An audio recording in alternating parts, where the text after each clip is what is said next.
Une mère est maintenue sous l'eau par ses enfants, malgré ses efforts désespérés pour se débattre. Ils ne réagissent pas, continuant à la maintenir immergée. Bientôt la mère coule au fond. Ce que personne ne sait, c'est que les deux enfants agissent ainsi pour sauver leur mère. Le monde est plongé dans une crise d'insomnie. Beaucoup de gens ne peuvent plus dormir depuis longtemps. Leur santé mentale commence à se détériorer. Ils se mettent à vandaliser les rues. La plupart des habitants de la ville souffrent de cette insomnie. Au début, Jenny pense avoir trop bu de café. Elle se rend donc à l'hôpital pour demander des somnifères au médecin. Arrivée à l'hôpital, le prix des médicaments est exorbitant. Le médecin lui explique qu'une seule vieille femme dans le monde entier peut encore dormir et qu'elle a été capturée par des scientifiques pour être étudiée. Il conseille à Jenny de rentrer vite se reposer, sinon elle risque de mourir d'épuisement. En entendant cela, Jenny se précipite chez elle, non pas par crainte de mourir d'épuisement, mais par inquiétude pour sa fille, car sa fille peut encore dormir. Elle craint qu'elle ne soit également capturée pour des recherches. Lorsqu'elle rentre chez elle, sa fille a disparu. Son fils lui raconte que sa fille est partie à l'église avec sa grand-mère. En entendant cela, Jenny sent le danger se rapprocher. Elle prend rapidement son sac et part à la recherche de sa fille.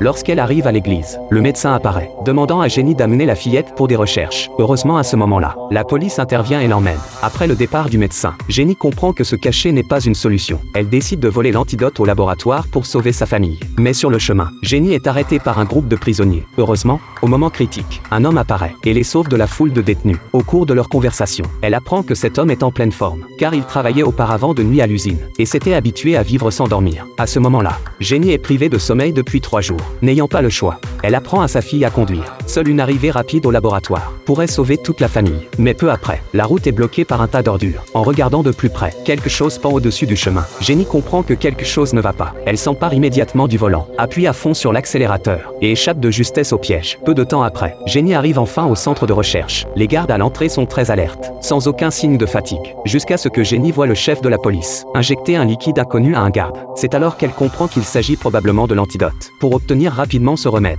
Jenny utilise ses talents de dissimulation et s'infiltre facilement dans le laboratoire, où elle trouve une blouse de médecin à revêtir. Elle entre doucement dans le laboratoire.